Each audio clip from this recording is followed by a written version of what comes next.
va prendre notre Bible dans le livre de Agé, chapitre 2, versets 10 à 19.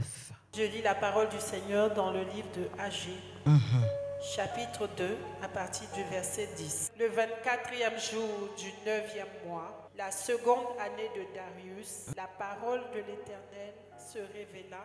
La parole de l'Éternel se révéla par Agé, le prophète, en ces mots. Ainsi parle l'Éternel des armées. Ainsi parle l'Éternel des armées. Propose aux sacrificateurs cette question sur la loi. Donc je suis au verset 12. Si quelqu'un porte dans le pan de son vêtement de la chair consacrée et qu'il touche avec son vêtement du pain, des mets, du vin, de l'huile ou un aliment quelconque, ces choses seront-elles sanctifiées? Les sacrificateurs répondirent non. Et Agé dit, si quelqu'un souillé par le contact d'un cadavre touche toutes ces choses, seront-elles souillées? Les sacrificateurs répondirent, elles seront souillées. Alors Agé, reprenant la parole, dit, tel est ce peuple, telle est cette nation devant moi, dit l'Éternel. Telles sont toutes les œuvres de leurs mains. Ce qu'ils m'offrent là est souillé. Considérez donc attentivement ce qui s'est passé jusqu'à ce jour, avant qu'on ait mis pierre sur pierre au temple de l'Éternel. Alors, quand on venait à un tas de 20 mesures, il n'y en avait que 10. Quand on venait à la cuve pour puiser 50 mesures, il n'y en avait que 20. Je vous ai frappé par la rouille, par la nielle et par la grêle. J'ai frappé tout le travail de vos mains. Malgré cela, vous n'êtes pas revenus à moi, dit l'Éternel. Considérez attentivement ce qui s'est passé jusqu'à ce jour, jusqu'au 24e jour du 9e mois, depuis le jour où le temple de l'Éternel a été fondé. Considérez-le attentivement. Y avait-il encore de la semence dans les greniers? Même la vigne, le figuier, le grenadier et l'olivier n'ont rien rapporté. Mais dès ce jour, je répandrai ma bénédiction. Alléluia. Amen. Dieu se révèle à son prophète pour parler au peuple d'Israël. Mais ce n'est pas que au peuple d'Israël, bien-aimé. Donc Dieu mandate le prophète Agé pour aller parler au peuple d'Israël qui était rebelle, qui n'était pas attentif à la voix de Dieu et qui faisait n'importe quoi, servait Dieu selon leurs humeurs. Alors Dieu n'était pas content. Ainsi parle l'Éternel des armées. Propose aux sacrificateurs cette question sur la loi. Si quelqu'un porte dans le pan de son vêtement, quelqu'un porte dans son pan, c'est-à-dire dans son vêtement de la chair. Bien aimé, j'ai demandé au Seigneur, mais c'est quoi? Ça veut dire quoi? Quelle chair? Est-ce qu'on peut prendre une chair pour mettre sur nous? Mais de quelle chair il s'agit? Alors Dieu parle des œuvres de la chair. Le Seigneur me dit, c'est les œuvres de votre chair que nous pratiquons tous les jours là. Ça nous fait du mal à nous. Parce qu'on ne peut pas avoir des choses charnelles en nous et venir faire les choses du Seigneur. Ça ne va pas ensemble. Je ne peux pas avoir la rancune en moi et puis venir vous toucher, prendre l'huile et puis faire l'onction d'huile. Ça ne marchera pas. Je ne peux pas avoir une colère dans mon cœur et puis je viens m'arrêter ici et puis je dis je chante à la gloire de Dieu. Ça ne marche pas. Alors Dieu dit, c'est ce que nous sommes dans la présence de Dieu ici. Et nous voulons voir la gloire de Dieu dans ça. Dieu est un Dieu saint. Continue ma fille. Son vêtement de la chair consacrée et qu'il touche avec son vêtement du pain, des mets, du vin, de l'huile ou un aliment quelconque. Ces choses seront-elles sanctifiées? Les sacrificateurs répondirent non. Et Agé dit, si quelqu'un souillé par le contact d'un cadavre touche toutes ces choses, seront-elles souillées? Les sacrificateurs répondirent, elles seront souillées. Alors, Agé, reprenant la parole, dit, tel est ce peuple. Exactement. Telle est cette nation devant moi. Amen. Tel est ce peuple et telle est cette nation. N'est-ce pas qu'ici, là, nous sommes une nation? Nous sommes le peuple de Dieu, mais en même temps une nation pour Dieu. Et voici le comportement que nous avons devant ce Dieu-là. Ce Dieu si grand, puissant, merveilleux, qu'on le proclame chaque jour. Regarde donc comment nous venons dans sa présence. Tu peux marcher avec quelqu'un sans chercher à connaître son caractère. Nous aimons Christ. Nous aimons le Seigneur. Mais on ne cherche même pas à le connaître. Nous aimons le Seigneur pour ce qu'il peut faire pour nous. Parce que chacun vient à cause de son besoin. Chacun aime Dieu aujourd'hui à cause de son problème. Mais ce n'est pas de cet amour-là que Dieu parle. Église, est-ce que Dieu te parle ce matin? Parce qu'il faut que Dieu te parle, qu'il parle à ton cœur ce matin. Il dit tel est ce peuple. Alléluia. Telle est cette nation devant moi, dit l'Éternel. Telles sont nos œuvres. Ce que nous faisons d'après nous pour Dieu. Voici comment Dieu considère ça. Église. Mais celui qui doit te bénir, si ton œuvre que tu fais est en abomination à ses yeux, il peut te bénir. Continue. Ce qu'il m'offre là est souillé. Il dit même ce qu'on offre est souillé. Alléluia. C'est pour ça qu'à la veillée, pour ceux qui étaient là, je leur ai dit, désormais, quand on vient ici pour faire l'offrande, la dîme, les actions de grâce, les aides, comme vous voulez, priez dessus. Alléluia. Prends ton offrande, ta dîme, ton action de grâce et puis prie toi-même avec ton cœur. Dis Seigneur, je veux que mon offrande participe à l'avancement de ton œuvre ici-bas. Seigneur, que mon offrande et ma dîme bénissent ton église et qu'en retour tu me bénisses. Alléluia. Quand toi tu pries sur ton argent comme ça, tu vas veiller à ce que Dieu te bénisse. Il dit même ce qu'on lui offre, même ça, c'est suivi. Et quand tu travailles en vain, tu veux avoir quoi? Zéro. Alors il va dire quoi maintenant? Considérez attentivement ce qui s'est passé jusqu'à ce jour, avant qu'on ait mis pierre sur pierre au temple de l'Éternel. Alors, quand on venait à un tas de 20 Écoutez mesures... très bien. Alors, quand on venait à un tas de 20 mesures, il n'y en avait que 10. Que 10. Que 10 qui étaient agréés par Dieu. Waouh. Que 10 seulement. Continue. Quand on venait à la cuve pour puiser 50 mesures, il n'y en avait que 20. Je vous ai frappé par la rouille. C'est à cause de ça que les choses sont difficiles. Vous savez, c'est pas tout, c'est le diable, parce qu'on met tout sur le diable. À cause du diable, même maintenant, même, on fait n'importe quoi. On dit, ah, c'est le diable. Non. Ayons le discernement. On est tellement déconnecté de la présence de l'esprit qu'on n'arrive même plus à discerner si c'est Dieu, si c'est le diable, si c'est notre chair, et puis on met tout sur le diable. Je vous ai frappé par la rouille, par la nielle et par la grêle.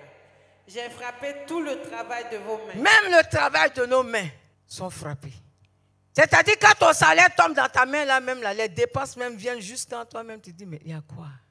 Dieu attend d'interpeller son église.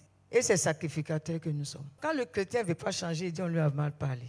Dieu attend de nous exprimer là, ce matin, notre attitude, nos comportements. Ce qui fait qu'on ne voit pas sa gloire. C'est ça. C'est Dieu lui-même.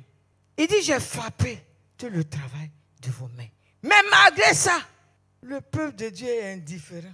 Personne ne dit, ah, de toute façon, ma situation est là. Il faut que je rentre dans la présence de Dieu. C'est devenu même normal, hein, mon cher. Ça, c'est le diable. Et donc, comme c'est le diable, on ne fait plus d'efforts. Même qu'il touche ton travail, tu ne reviens même pas à la raison. Tu ne t'en rends même pas compte. Vous dites, Seigneur, je me répands. La faute là, c'est moi, c'est pas quelqu'un. Donc, pardonne-moi. Vas-y, au verset 18. Considérez attentivement ce qui s'est passé jusqu'à ce jour, jusqu'au 24e jour du 9e mois, depuis le jour où le temple de l'Éternel a été fondé. Considérez-le attentivement. Il le répète encore. Vous savez, dans le même livre de Agé, il a répété ça 4 fois. Dans Agé 1 même, il dit, considérez vos voies, vos manières de faire les choses pour moi, votre façon de venir même m'adorer. Y avait-il encore de la semence dans les greniers? Même la vigne, le figuier, le grenadier et l'olivier n'ont rien rapporté. Ils n'ont rien rapporté, Seigneur. Mais dès ce jour, je répandrai ma bénédiction. Amen. Il dit, dès ce jour-là, que vous avez pris la décision, venez dans ma présence là, je répandrai ma bénédiction. Dieu est un Père. Dieu n'abandonne pas. Mais il te dit tes erreurs d'abord. Il te détaille tes erreurs. Voici ce que tu fais. Et puis je fais ça.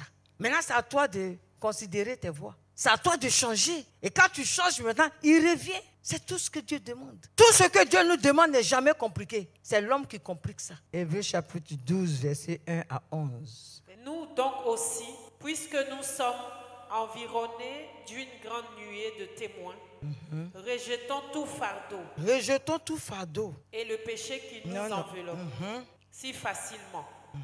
Et courons avec persévérance dans la carrière qui nous est ouverte. Alléluia. Amen. Il dit, nous donc aussi, puisque nous sommes environnés d'une grande nuée, alléluia, de témoins, rejetons tout fardeau et le péché qui nous enveloppe. Rejetons ça. Colossiens dit, tuez les membres qui sont sur la terre, qui nous fatiguent. Vous savez, il est important de répéter les mêmes choses. Église, c'est pour que nous comprenions que nous changeons. Il dit, tuez, faites mourir les membres qui sont dans vos corps, qui sont sur la terre. Et parce que s'il disait nos corps, on dit, il a mal parlé. Il dit sur la terre. Parce que nous sommes sur la terre avec eux. Ceux-là qui nous empêchent de témoigner, qui nous empêchent de voir la gloire de Dieu, qui nous empêchent, il les a cités pour ne pas que quelqu'un dise, mais les membres là même c'est quoi? Il dit l'impudicité, l'impureté, les calomnies, le mensonge, l'idolâtrie. Tout ça là il a cité. Désormais, il faut que tu saches que c'est un membre, c'est un frère ou une soeur en Christ. Oui, qui est sur la terre avec toi, mais qui te combat. Alléluia. Qui ne veut pas que toi tu sois prospère, qui t'empêche. Le frère ou la soeur en Christ qui est jaloux de toi, qu'est-ce que la personne peut penser de bien? Vas-y, maman. Et le péché qui nous enveloppe si facilement. Et courons avec persévérance dans la carrière qui nous est ouverte. Et courons avec persévérance. Alléluia. Ayant les regards sur Jésus, qui suscite la foi et l'amène à la perfection. En échange de la joie qui lui était réservée. Il a souffert la croix, méprisé l'ignominie et s'est assis à la droite du trône de Dieu. Il a souffert. Est-ce que tu vois un peu ce que Jésus a souffert pour toi à la croix? Il a été maltraité à cause de toi, à cause de ton péché. Lui n'a pas péché. Au verset 3, il dit encore, considérez en effet celui qui a supporté contre sa personne une telle opposition de la part des pécheurs. Il répète ça ici encore dans Hébreu. Alléluia. Il dit, considérez en effet celui qui a supporté contre sa personne. C'est-à-dire contre sa personne, parce que lui n'a pas péché. Mais pour que toi tu sois sauvé, pour que le sorcier de ta famille ne puisse pas te faire du mal, il a supporté ton péché. Vous n'avez pas encore résisté jusqu'au sang. Jusqu'au sang. En luttant contre le péché. En luttant contre le péché. Il dit quoi? Vous n'avez pas encore fait quoi? Vous n'avez pas encore résisté jusqu'au sang. Résister jusqu'au sang. En luttant, lui il a fait. Continue ma fille. Et vous avez oublié l'exhortation qui vous est adressée comme à des fils.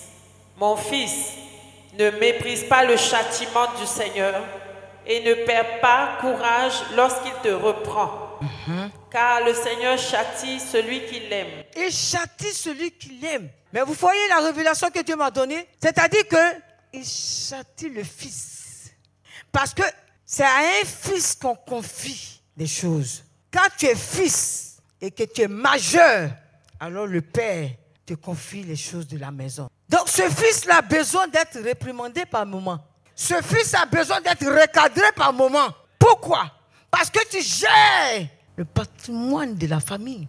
Donc si on ne te reprend pas, tu vas penser que tu fais mieux, tu fais trop bien. Or peut-être que tu vas à gauche. Alors il dit, je châtie. Un fils, on le châtie. Ce n'est pas pour lui faire du mal. Alléluia. C'est pour t'amener à comprendre ce que le Père veut. Continue ma fille, on va terminer. Et il frappe de la verge tous ceux qu'il reconnaît pour fils. Tous ceux qui reconnaissent, que le Père reconnaît pour fils. Donc tout le monde n'est pas fils. Tout le monde n'est pas fils. Mais pourquoi on veut avoir tous les mêmes bénédictions? Supporter le châtiment, c'est comme des fils que Dieu vous traite. Car quel est le fils qu'un père ne châtie pas? Dites-moi, vous qui avez des enfants. Il dit, quel est le fils qu'un père ne châtie pas?